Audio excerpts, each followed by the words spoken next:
Passport renew করার জন্যে আজকে আমি এসেছি রুবি হসপিটাল বাইপাসের পাশেই পাসপোর্ট সেবা কেন্দ্রতে। অনলাইন অ্যাপ্লাই করেছিলাম। আজকে আমার রিপোর্টিং টাইম দিয়েছে 1:45। পৌঁছে দেখি আমার আগের যাদের রিপোর্টিং টাইম ছিল তাদের অলরেডি কিউতে দাঁড়িয়ে তাদের একজন করে ভেতরে নিচ্ছে। বাইরে প্রচুর লোক ওয়েট করছে, কোথাও দাঁড়ানোর কোনো জায়গা নেই। দুপুর, টেম্পারেচার প্রায় 36-37-এর মতো। সব লাইনে দাঁড়িয়ে আছে। ভেতরে যাওয়ার পর টোকেন নিতে হবে। টোকেন নেওয়ার অনেকগুলি কাউন্টার, সিনিয়র সিটিজেনদের জন্য আলাদা কাউন্টার। তো সেখানে দাঁড়িয়ে ভেরিফিকেশান করলো। ইনিশিয়ালি আমার একটা সিরিয়াল নাম্বার পেলাম।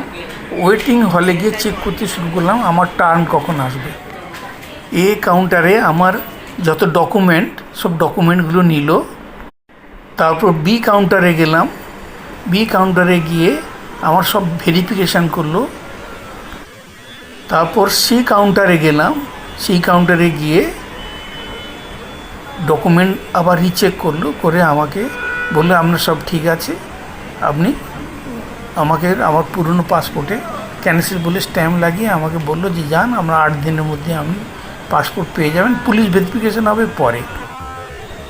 এই যে পুরো প্রসেস, এই পুরো প্রসেসটা আমাকে খুব বেশি কষ্টদায়ক বলে মনে হলো না।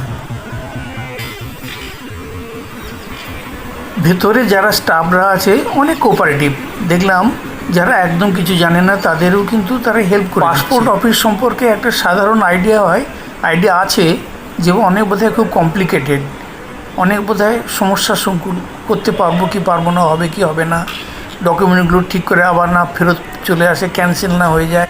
কিন্তু যে ডকুমেন্টগুলো চায় মেনলি, যেটা আইডি কার্ড আছে, আইডি তার genuinity, Aadhaar card, voter card, qualification, age proof, এই যে জিনিসগুলো, এগুলো যদি প্রপারলি থাকে তাহলে কিন্তু কোনো সমস্যাই নেই। একটা ব্যাপারে আমার এই ভিডিওতে না বললেই নয়, সেটা হলো যে বাইরে পাসপোর্ট অফিসের সেবা কেন্দ্রে যে বাইরে যে গলি, যে দোকানপাট যারা বসে আছে, বা যে রাস্তাঘাট এত অপরিচ্ছন্ন এবং এত মানে সাধারণ লোকরা যে ওয়েট করবে, দাঁড়াবে, তাদের যে এত কষ্ট রোদ বৃষ্টি ঝড়ের মধ্যে। তো এইটা একটু ইমপ্রুভ করা যেতে পারে, যে প্রপারলি যারা দেখভাল করেন, যারা লোকাল যারা অ্যাডমিনিস্ট্রেশনে আছেন, তাদের যদি এইটুকু দেখেন, আমার মনে হয় সাধারণ লোকের কষ্ট একটু কম হয়। এটা ভিডিও যেহেতু আমি বানাচ্ছি, তো এর মাধ্যমে আমি আমার এই অভিমতটা দিলাম। জানি না ঠিক বললাম কি না। যদি কিছু উপকার হয়, যদি কেউ শুনে যদি কারো কাজে লাগে। তো আজকে এই পর্যন্ত। নমস্কার, সবাই ভালো থাকবেন। কেমন লাগলো আমার ভিডিওটা দেখে বলবেন। নমস্কার, বাই।